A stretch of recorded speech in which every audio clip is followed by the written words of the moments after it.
All right, my name is DJ Chuang, and I'm here with my brother, Deef Chuang, and we're here from Rockville, Maryland, and we want to take about an hour to remember our dad, who recently went and passed away, actually just a week ago, and we want to honor his life and legacy and speak a little bit about caregiving, particularly from a Chinese American perspective. And it's our hope it will be helpful to others who might find themselves in a similar situation in the future. To give you a little family background, and then we'll talk about how our dad's life made an impact on us and some of our reflections from the past week. Yes. So let me introduce myself, and then I'll ask Steve to introduce himself.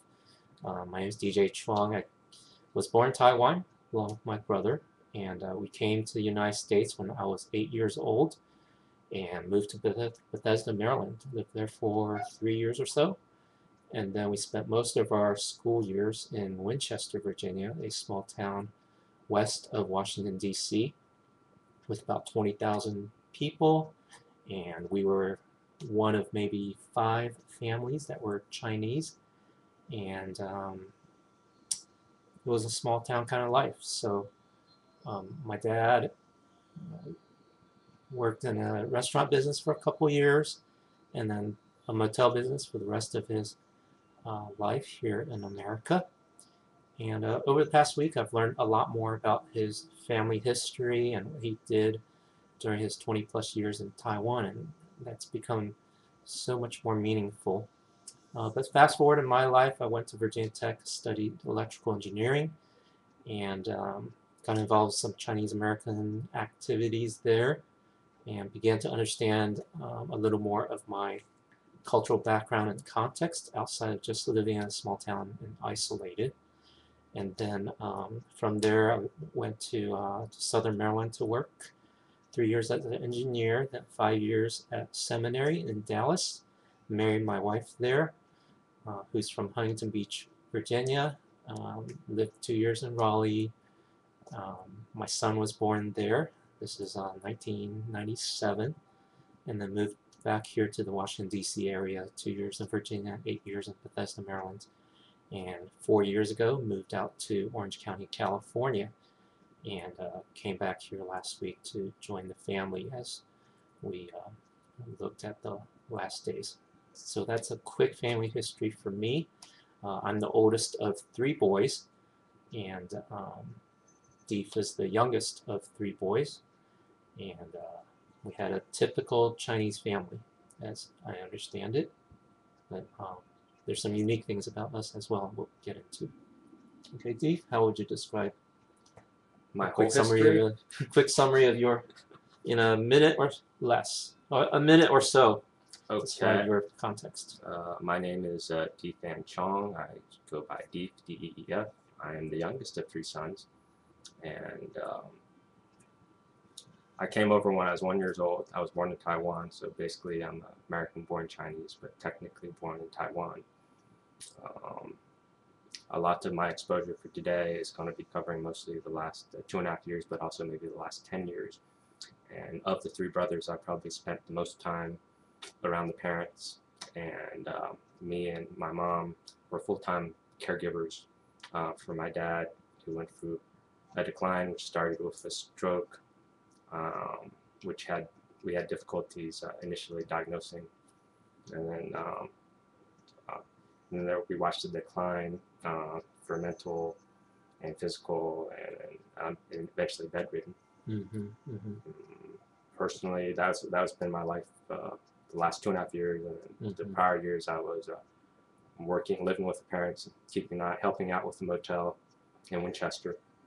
In addition to working on other things personally, I've dabbled in day trading, a small computer business. I've traveled a little overseas, so, and then I've maybe had more of a background with, I guess, Eastern spirituality, so some of the terms might be a little different. So Okay. it should be interesting. Yes. Thank you for watching. And we've grown to have a respect and love for each other over the past week in particular, partly because of the intensity of all that we had to sort through, and I think it's ushering a whole new season of life for us.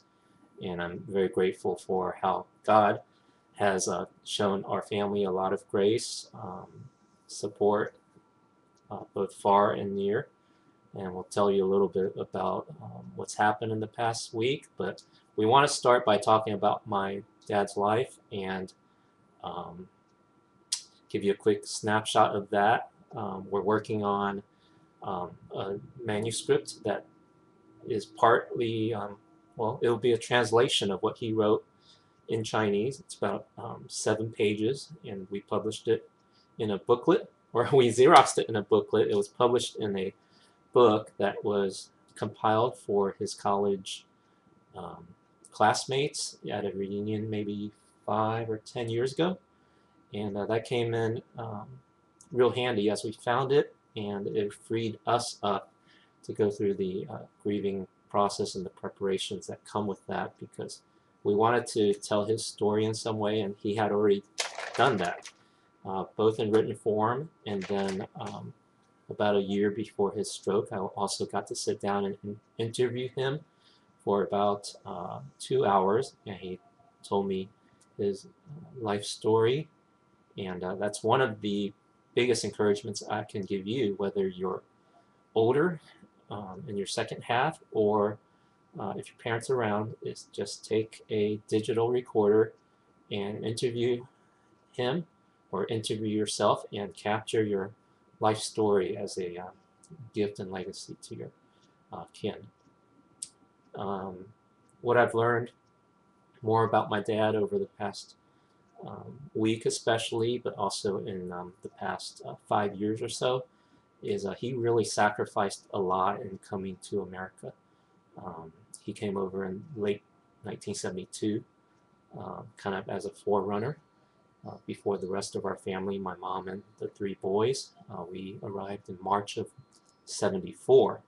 And my dad gave up his career in Taiwan. He was a very accomplished entrepreneur, worked as a recognized journalist, accountant, math professor, math teacher, and was well respected. And among his college peers, they had a cherishing, a certain level of class, roughly translated, educated class, and he really lived by a firm set of a firm set of traditional Chinese values, and he was a man of virtue and truth and integrity, and really lived that out throughout his life.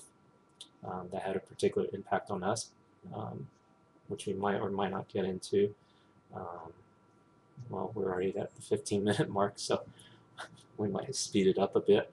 But he sacrificed all of that coming to America so that the 3 boys could have a better opportunity for work and career and prosperity, in the generic sense, a better life. And we have received a better life. But when he spent his last 30 plus years here, it was very, very humbling. And he worked in a small restaurant and a small motel business with just 12 rooms, so very, very small. And with broken English, he had to learn how to do rough work with his hands. I remember he had a manual, how to do it yourself, and he learned how to fix plumbing, lay carpet.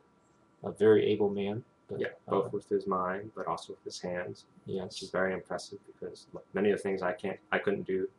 Even though I can research how to fix things, he was able to piece together a lot of junk, in a sense, in today's terms. So lived a very frugal life, but also very creative in how he could kind of the forerunner of recycling in a sense, taking old stuff and turning it into something useful and new. So very practical, very smart, and he's invested well. Also sacrificed for the mom, the wife. We learned this. We learned recently, the last few days, that dad, ever since it was an arranged marriage, and the mom's, our grandfather on my mom's side, was a very established journalist and writer and economist, sort of a trend watcher. Yes. So my dad always felt a little bit blessed, but also not good enough for my mom. So he was, through his whole life, he had to make sure to take care of the mom and also to carry on my mom's dad, my grandfather's on her side, legacy. So that burden was throughout his whole life in addition to raising us. Yeah. And I think his strong values and his hard work ethic has really shaped us, and so we've tried to live virtuous lives. And I think in these recent days I've grown in my love and appreciation for him, and I think it will continue to grow as I reflect upon his legacy. Anything else you would add as we kind of wrap up this segment and then move towards caregiving?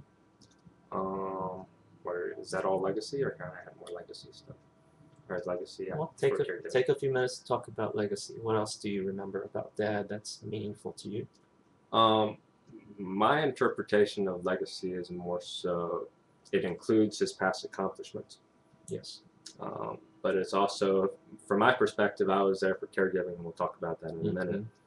But I got to see how he lived in a sense, but also got to see how he died, which was also very telling. And then after he died, there's lessons I learned and from understanding him and his accomplishments and whatnot.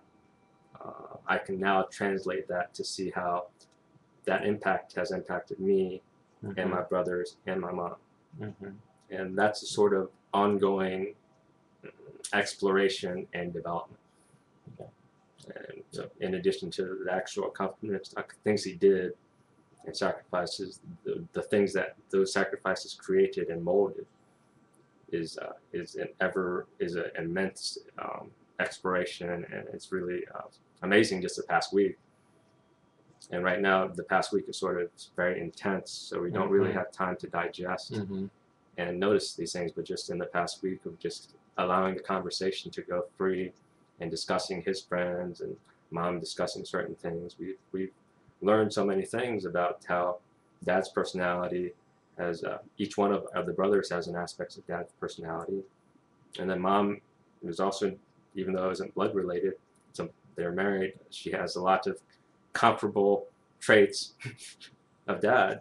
And that's, so the legacy is, this is, we're just trying to share it with the public to let you know, because this is so, it's so rich for us. And of course, this is our own interest because this is our own family, but just to share with you to maybe give you an idea to spend some more time or to notice more with your loved ones before they go. And that would add a little bit more flavor. Now we sort of appreciate it now because it's final and we can't go back. But by sharing this out there, we might be able to help other people to gain a perspective a little earlier instead of having to wait till the end and it's too late. Yeah, and to add to that, it's been my experience as I've worked with Asian American leaders around the country, particularly the next generation, English speaking, whether Chinese or Korean or Japanese or Vietnamese or Southeast Asian and even South Asian, that while we have our differences because of our language and culture and background, we have a lot more in common, and I think that will help all of us to learn together in navigating these two diametrically opposed cultures and how that comes together and kind of clashes sometimes, and yet there's not many resources that really tell our stories from a first-person narrative that's just raw and authentic. There's some produced movies or books written by superstars, but we're just average, everyday people, and we want to be accessible using the means of social media, and not just to be goofy on YouTube and entertain, but really to share life because that's what we live. But the other thing I would add about legacy is very simply, it's defined what you leave behind.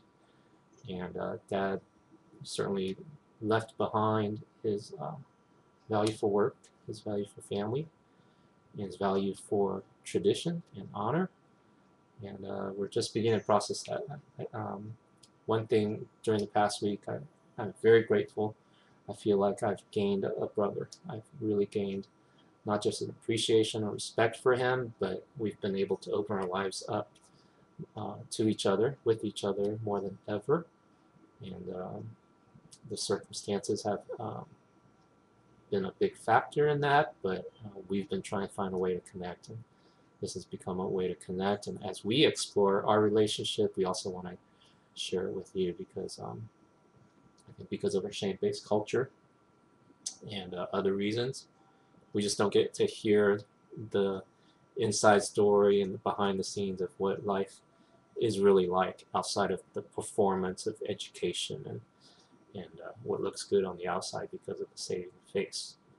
And my heart, and Deef will share his own heart about why we want to kind of pull the curtains back and share authentically about real life outside, the emotional part, the relational part, the spiritual side that really makes up the core of who we are. It's not so much the things we do. I mean, that's kind of the outward expression of what's happening on the inside. We want to share a bit more of that and point you to some resources that have been helpful to us.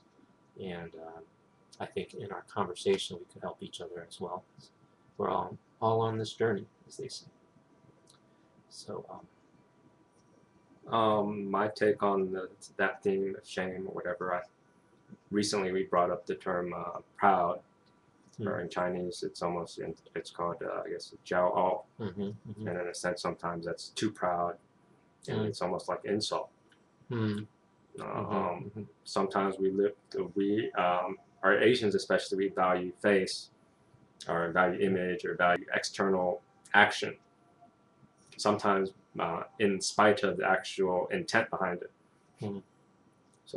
But because the teachings of parents are virtue teachings, they want to teach the good behavior or proper behavior, in the sense, but they lose the essence behind that because you get prideful and you just focus on just the action, and you don't have the essence of compassion or love or being real. Yeah, and there's two aspects of that could be missing. Is you focus so much on the action or so much on the rule, that your heart's not in it, so it's not really sincere. You uphold the law and you lose the spirit of the law. And then on the other side, you don't know the impact you have on others, because sometimes you try to fulfill the principle or the value, and you feel like you're justified in doing that regardless of how the other person might take it. And so sometimes that may come across like lecturing or pointing out people's faults, and it's not realizing your audience or the other person may need a different approach for that to really sink in. So there were some cultural issues for our family. So our dad was maybe more old school, our Chinese traditional values, and that a lot of his teachings was through lecturing or criticizing for our own benefit. And then us growing up in America, where there's maybe more of an affection or a show of a more balanced type thing, and even the 70s had this, all the stars and you did so good. There's an overage of sort of compliments, and then we're living on the overage on the other side. So, and the way we took those criticisms, we took them personally. We lost the message underneath it. So right now we are able to see the sacrifices, and we see the bigger picture, and then we see some of the compassion and some of the love and some of the intent behind those actions. But we were able to be fortunate to be open to it, so that now we can discuss it, while a lot of others maybe are so traumatized, or it's so they've distanced or disowned their parents to a sense, moved away, or vice versa. The parents sometimes do it. So they never really get a chance to mend that. And it's really sad, because both sides are they're trying to connect. They both want to connect desperately.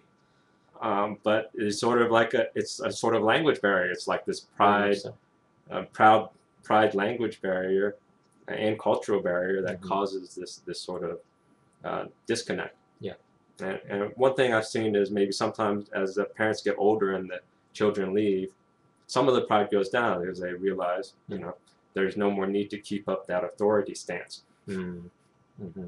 So then they try to reach out, but their memory and their abilities have faded, and their children have raised kids, and they're so busy with life because America, to maintain your lifestyle, requires 2 weeks of vacation a year, maybe, and you have kids, and if they're raising kids, you don't have that time. So it's a very there's benefits for this sort of island independent lifestyle, but we're losing some of the essence of what a traditional Asian family was like, because it was more sort of a large family unit. Yeah. And everyone sort of stayed there. Maybe there's a few people that sort of left the tribe to explore and then came back.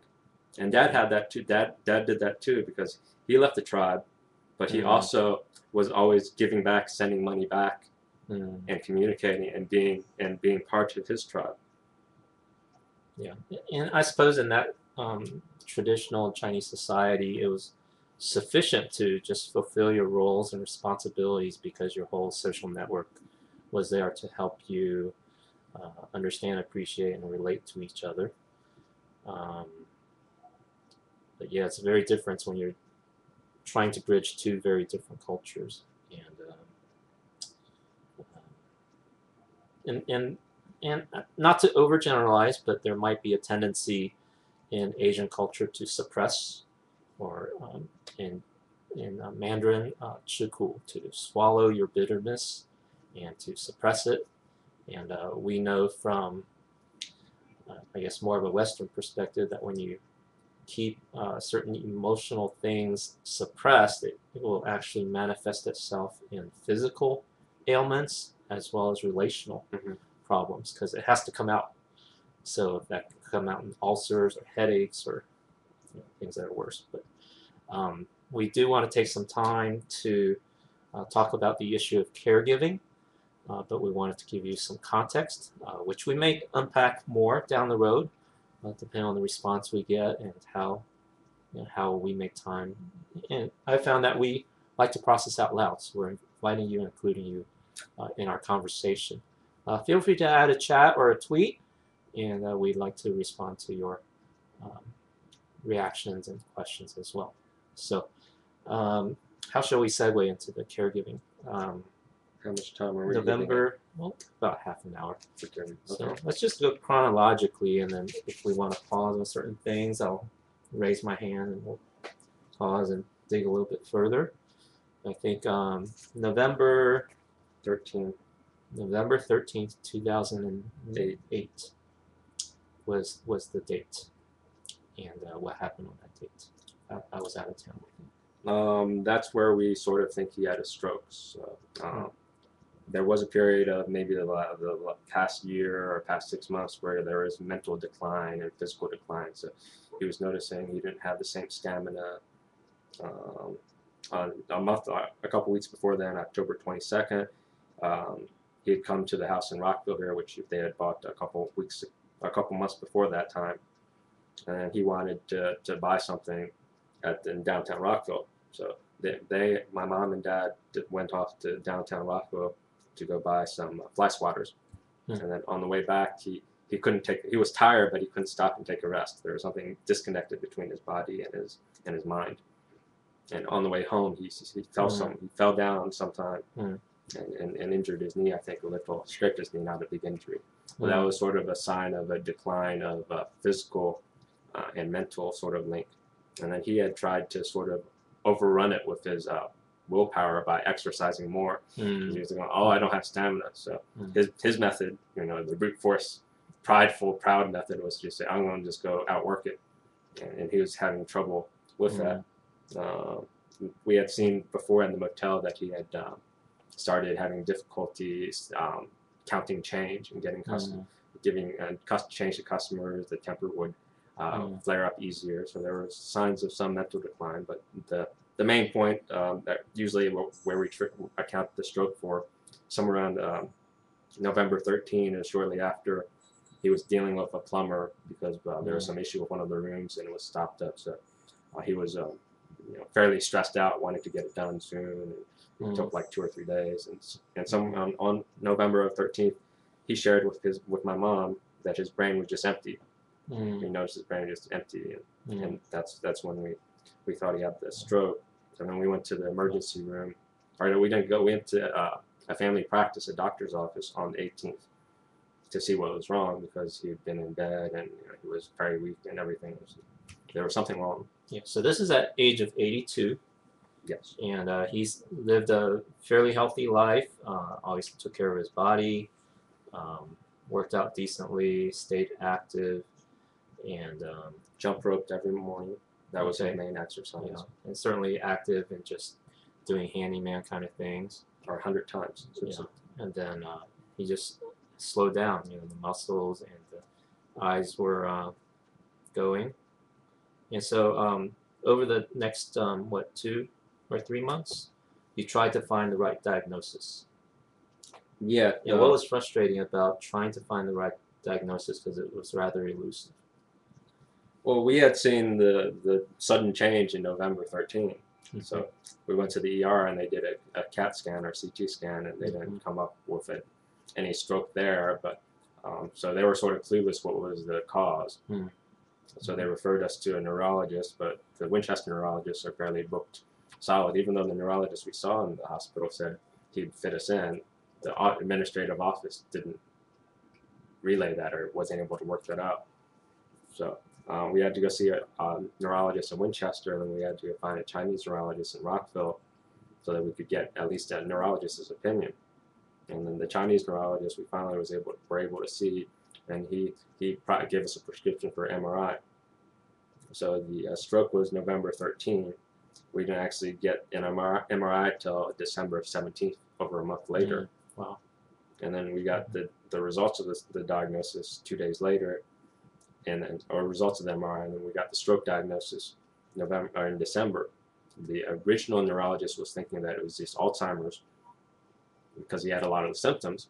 He failed a lot of the clock tests and all the drawing tests. But it really didn't make sense to us because he was totally functionally independent before November 13th. Now he had some decline, but he's still independent and could do things. And then right after that, he wasn't independent anymore, but the doctor said that's what he had. So it's fairly frustrating just to get a proper diagnosis. Yeah.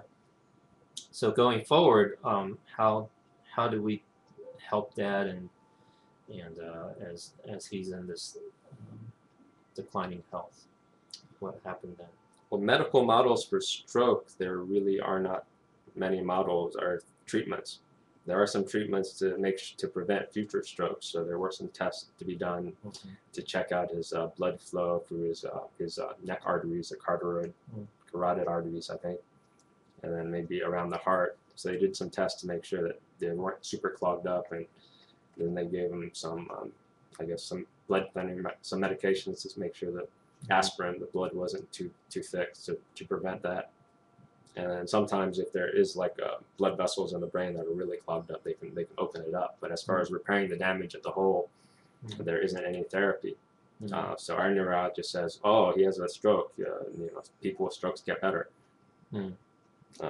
So we had to deal with it. So we had no treatment options, or we didn't have many therapy options from the medical system, and then we had to deal with someone who still had a personality, or has still had anger, temper, moods, but he was relying on a very fractured memory, and occasionally there's some delusions, and then his sleeping pattern was very erratic.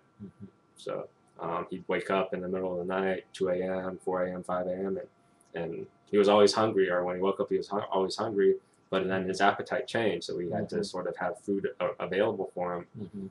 And not just any food, it had to be particular. Yeah, particular based on what he liked. Yeah. So we had to prepare it. Which was kind of a short list.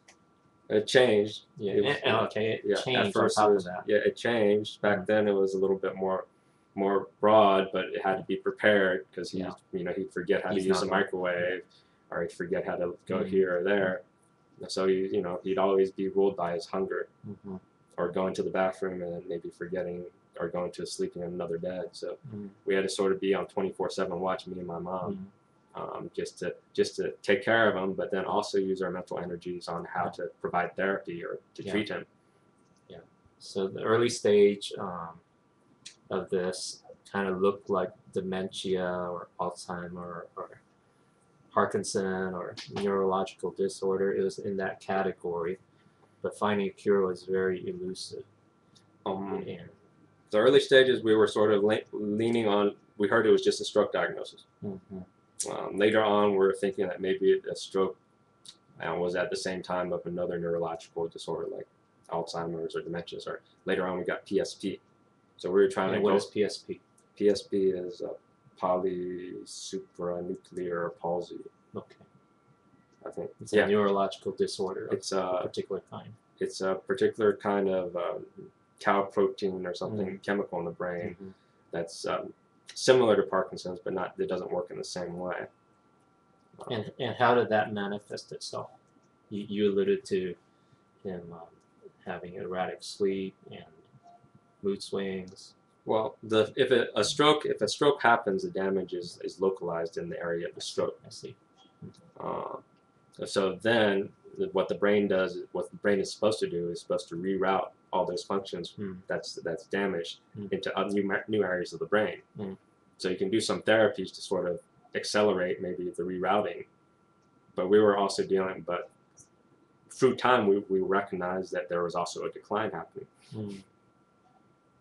And then later on, I think maybe 6 months later, then the doctor sort of thought maybe it was Alzheimer's too. So he put us on some Alzheimer's medications, and we had to experiment to see how those reacted.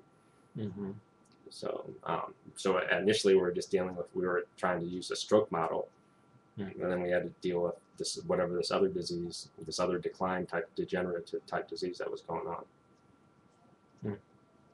In addition, and what was the next significant thing that happened as you stayed this course? Well, when we started the medications, so we started with Aricept, which is an Alzheimer's medication, which supposedly slows down the decline, the mental decline or the memory decline. So when we started the mind-altering medications, then we had more delusions and more difficult situations. So after Aricept, the medication could have came at the time when Alzheimer's started kicking in more, even though he didn't get a diagnosis of Alzheimer's. But so he'd wander outside and lock himself out in the early morning when we were all sleeping. So then we had to panic, like, where'd he go? And then he got angry because he couldn't get back in. So we had to go deal with that fight. And so we had, occasionally we'd have big temper arguments. Then there was occasionally some nightmares or delusions. So he'd think that there was people gambling downstairs, or there were bad people downstairs or next door or upstairs, and he'd have a temper and be angry about it, and he wanted to protect us somehow, but he didn't know what to do. He had the knowledge that his brain wasn't fully functional, but he also had the knowledge that he still wanted to control things or to do things. Yes, and one time he wanted to say that he don't want to be a burden to us. So he thought that he could just go to some sort of school or some place and work himself and take care of himself, because he still had that confidence of ability within his personality, almost in a sense. But he knew also that he had mental loss, or there was something wrong with his brain. Yeah, that part was particularly sad for me, is that he was aware that he could no longer do the things that he had been able to do all his life. And I visited him a few times during that season, and I wasn't sure if he recognized me. I mean, he kind of defaulted and fell back on his value for hospitality and cordialness, but I didn't get a clear sense of whether he recognized me or if he was just treating me as a guest. So that part was also sad for me.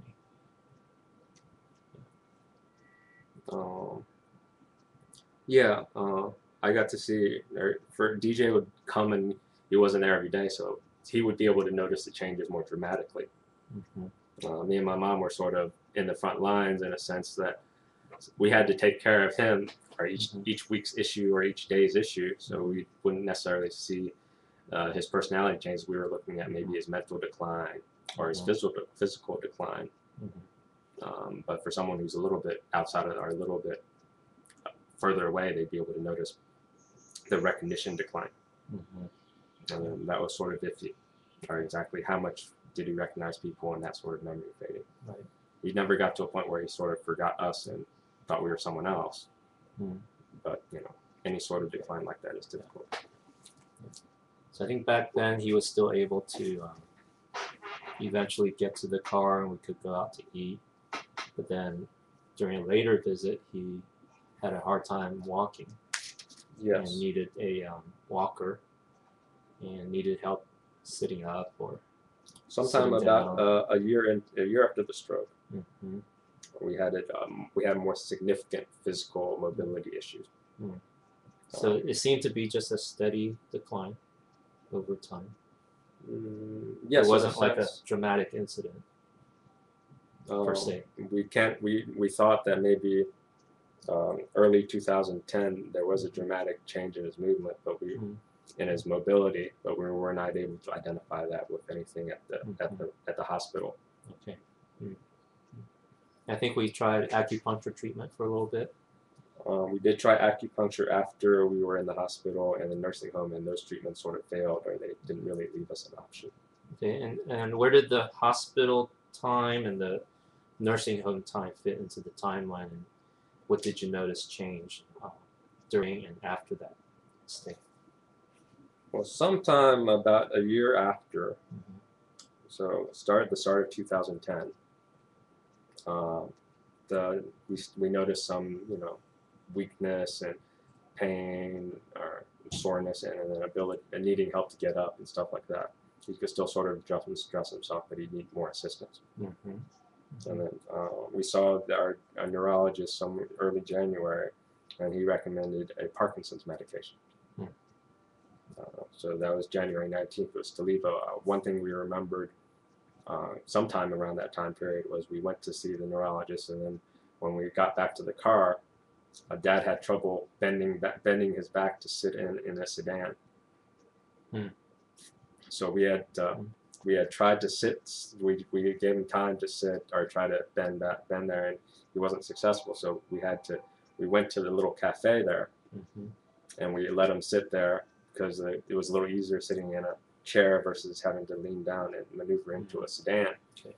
So that was sort of a pivotal type memory point when it started declining his mobility. So after that point, we started the Parkinson's medications. That really didn't offer that much of a benefit. There was maybe a slight benefit, then there was a decline, so we were not sure whether it actually harmed him.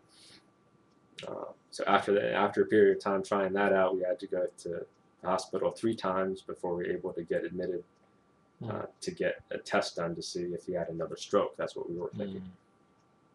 They never found a stroke, so they came up with Lewy body dementia diagnosis and sent us to physical therapy at a nursing home. And the unfortunate thing of the nursing home was we were stuck with the medications that the doctor prescribed.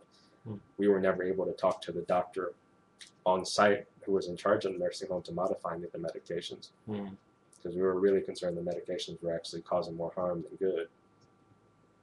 So after 20 days at the nursing home, we took him out and then took care of him at home, and then lowered the medications, and then tried acupuncture once a week. Once a week. And as I hear about that time, it was a significant decline of health after that period of time. Movement, especially. Okay. And strength, stamina, strength, movement. Yes.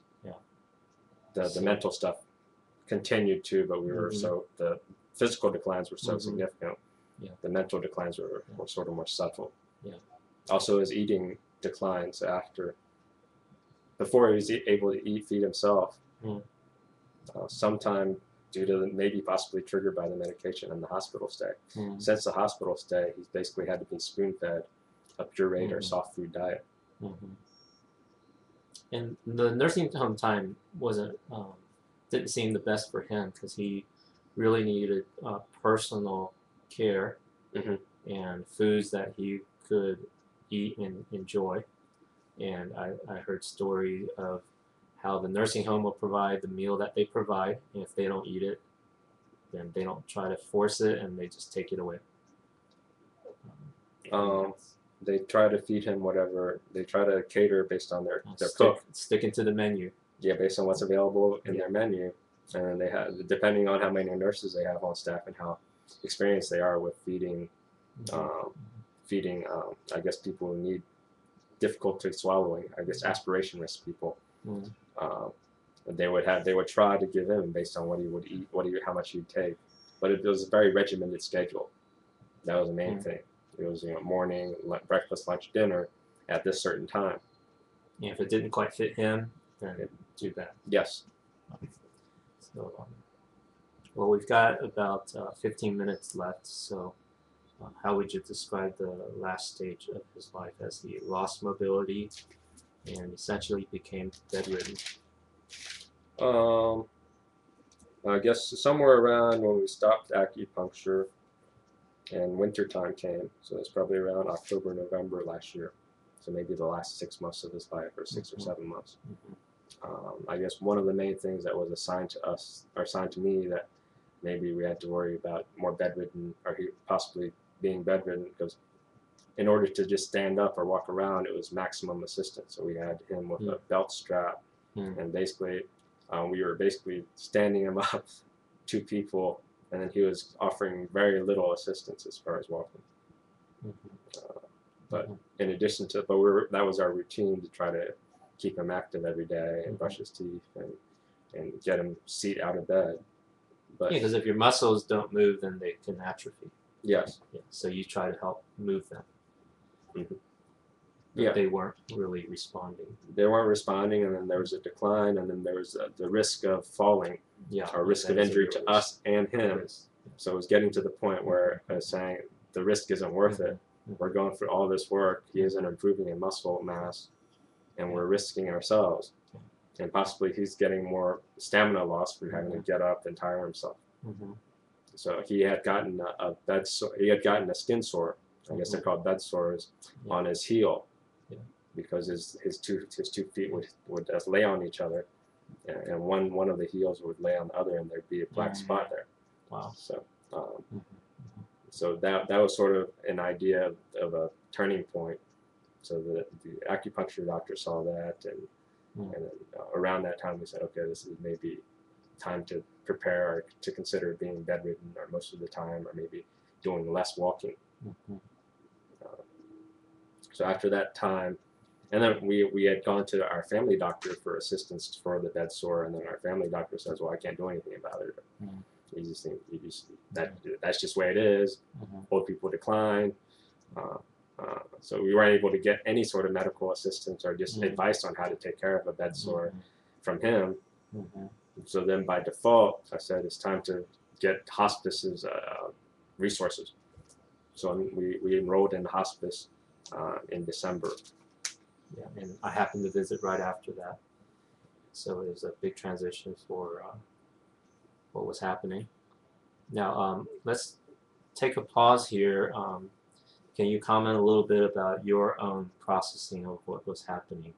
While it was very intense and demanding, maybe you had a few moments to reflect and do some self-care and to interpret what all this meant to you. The earlier stages? Well, all the way up to the hospice, let's say. Just a quick snapshot. It's really when you're in when your responsibility or your burden is to try to seek out therapies, or how do you care for someone who's declining, and you still hold none on. of us are in a medical profession, so we're going into uncharted territory. I had no first aid background or no caring background. I've only maybe had a couple hamsters in the past, and I wasn't necessarily the best pet owner. So caring for someone was not within my skill set. Luckily for me, in 2008, I had pursued a personal healing and tension due to some psychological difficulties and traumas in my past. So unable to find a model on how to heal those types of psychological issues, I had to pursue my own model through what was available psychologically, medically, drugs, spiritual, and energy therapies, whether traditional Chinese medicine with Qigong and Tai Chi, but also energetic healing and spiritual practices which can complement that. So, so those things at least gave me an idea to think outside of the box, but without any sort of accurate diagnosis, because the medical test never really, outside of saying he had a stroke, there was no definite diagnosis of what we were dealing with. Nor was there a path towards facilitating healing and remedy. And even if they were to diagnose it was exactly Alzheimer's, there is no healing path. At least Alzheimer's has a few medications, but some of the other lesser known degenerative mental type decline diseases do not really have a therapy path. I was able to sort of go online and use maybe some ALS or Lou Gehrig's disease, which is a sort of decline. Some of those support forums gave me ideas on different technologies, like a Hoyer lift or a bed, or we had a geriatric recliner. There's different technologies and tools that are available that no one really offered us the ideas. Even the doctors, the nursing home had some ideas to get some of the tools or gadgets, but there's these other diseases, like we use the external catheter, which saved, instead of having to constantly have to change his diaper and have risk of bed sores and rashes due to being wet all the time. We have the idea of the external catheter because someone just mentioned it at a PSP support group. But I've learned that within the ALS, the Lou Gehrig's disease type people, or the people who've been paralyzed neck down, they use that as an option too, because it's a practicality issue. But a lot of the medical system wasn't able to offer that idea to us. So for me, I was just sort of caught up every day, just trying to cope and cope myself, help my mom cope, and then use most of my mental energy to just to see what ideas were out there. So I mean, you were voracious in studying and researching this online, and also connecting into support groups then, and found a little help along the way. Online, there's some support group or some information that is, as you search, you can find something.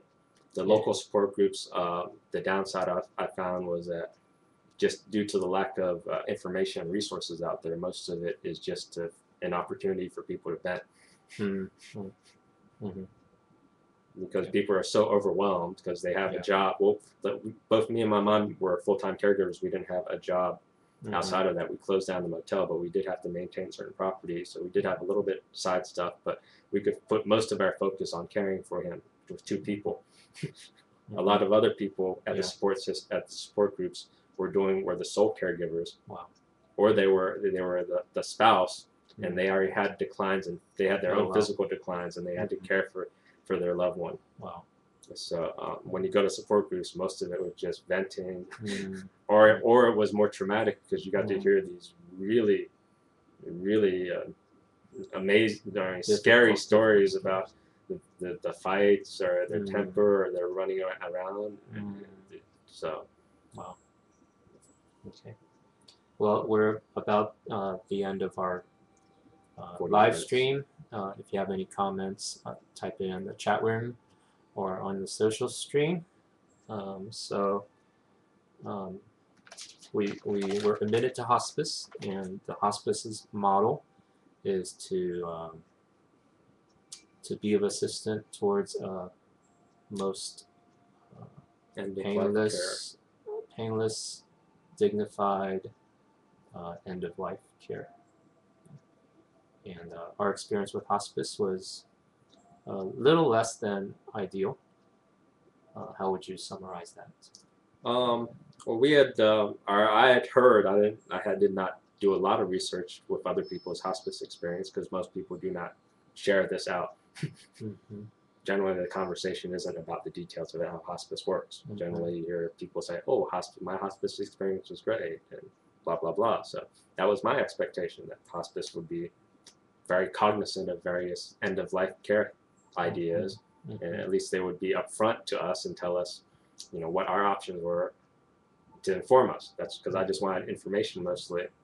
But what I found with our hospice we used was that their expertise was mostly pain management, bed sore prevention, and then they offered some services. So they offered wash assistant. So they could allow maybe a wash assistant up to 7 days a week or 5 days a week. We use that once, 1 day a week. So we got that. Bed sores, we didn't have any issues outside of the heel initially. That healed up. So we have bed sores. Pain management, he was generally, most of his decline, most of the last 6 months, he was mostly pain free. Maybe the last week or so, last week and a half, there was some pain difficulties and some labored breathing, but comparatively, he was able to end his life in a fairly pain-free, relaxed, and peaceful manner.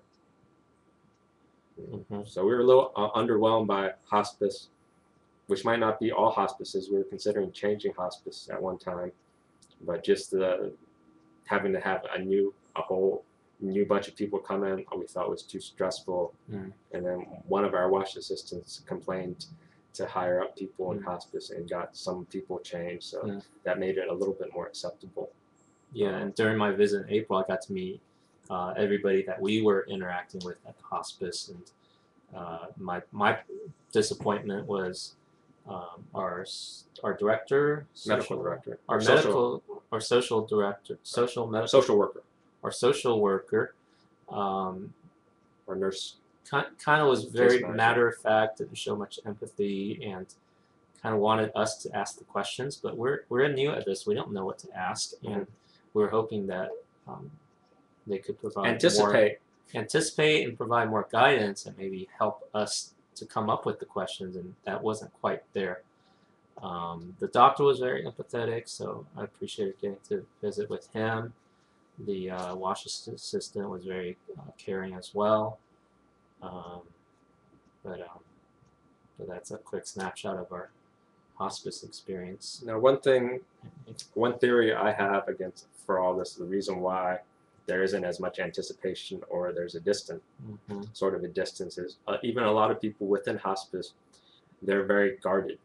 They have to protect their own emotions. Oh, wow. Because they haven't really fully surrendered to the reality of death in all things, not just in the patient.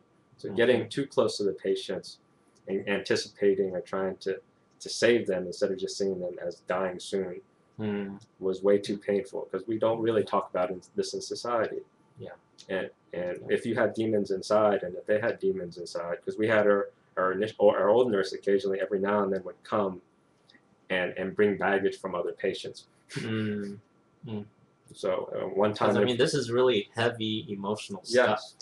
Even really for the people who work. Yes. And I think she had been she was a very experienced nurse with hospice for many years, and she still had issues, difficulties dealing with seeing the patients, and we got some of the extra baggage one time or 2 times, I think, where she went unconscious and then she just reacted, and she had seen someone else with bed sores, so suddenly she's lecturing us on how to prevent bed sores and have to do this and have to do that. And so it's not, people are still not comfortable with the dying process, and everyone's going to die sometime, which is unusual. Yeah, it's unusual because everyone knows where everyone's going to die. Yeah, I mean, we know we're mortal. Yeah, but to actually have to deal with it and to understand and accept and to be with it and to be prepared for it, which we were not. And so one of the lessons learned that we like to pass along is do some preparation, whether it's a will or the will and making some decisions of power preferences, of attorney. We had issues, choices. Those are very important things, and that's a hurdle in our culture to really address. But they make such a big difference. As much as we're concerned for our own health and property, which we are, as a culture, we are very concerned for that, but yet when there's that transition of mortality, it's even that much more important. Any last thoughts as we end this episode? I know you've got a lot on your mind and you've written a lot more notes. I guess one thing that I learned the most from the whole experience is what my dad gave me and this whole experience gave me was it really gave me a tangible lesson on devotion.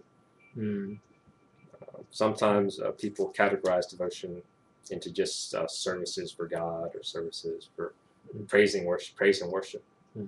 But just the selfless act in the face of helplessness is a sort of another definition I found of devotion. To be able to be there with somebody and just to be there and realize you might not be able to help them, and just to do your best and just to offer yourself is sort of the energy behind devotion. So if you're devoting to God or to whatever you were to provide devotion, to have that sort of essence behind it makes it so much more fulfilling and rich.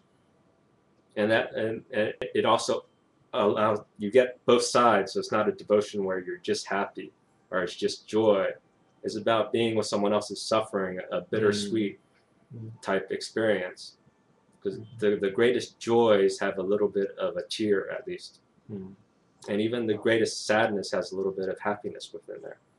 And sometimes we try to shield ourselves so much from pain, we lose the fullness of life. And it was required for me to learn that tangibly to be around death and to go through the pain and suffering of really feeling helpless. We didn't have medical models. We didn't have anyone to help anticipate. And we had a lot of resources because this was two people who were able to full-time sort of focus on the care. And we were still left with limited help or being helpless. Well, thank you for sharing a bit of your experience, your pain, your devotion, and my gratitude for my family has grown so much. This has been a transformative experience for me, and I hope to share that with the public in the near future as well, as I have time to process on my own also. Again, tonight is the first week anniversary of her dad's passing, so it's still rather raw, but God has been tremendously gracious in providing people and support to help us take care of the things that needed to be taken care of in a timely manner so that we can begin processing for ourselves and the stuff that is part of the estate as well. So we want to make ourselves available to you and support others in our generation that will go through this sometime. If you'd like, you can email me at djchuang@gmail.com, and then I'll be able to show you the. I'm trying to put the words up here. Okay, that doesn't look real good, so sorry about that. djchuang.com, and send a comment, a question, and we'll do our best to answer. We have the memorial link to you. Yeah, if you would email me, we'll send you a link to the memorial service. It's about an hour long. We held a memorial service this past Sunday for our dad in our home where he passed, and it was a very cozy, personable time, not gloomy or filled with weeping and wailing. The tears were shed, and my brother, myself, our other brother DC, all shared some words of reflection in honor of our dad. So happy to share that with you, but we would like to know who the viewers are. So drop us a line. We'd like to share more of our lives with you, and let us really be a community for one another as best as we can through the means of technology that we have. So thank you, Deef, for joining me. Thank you, DJ, and thank you everyone who wants to share this with us. This is Yeah, a share very this. precious moment, and it shouldn't be covered with gloom. This is really a precious, sacred experience. Yes. I'm happy you're sharing this with us. Yes. And this is being recorded, so share it with a friend, someone that might learn and be blessed by this. Bye-bye. Thank you.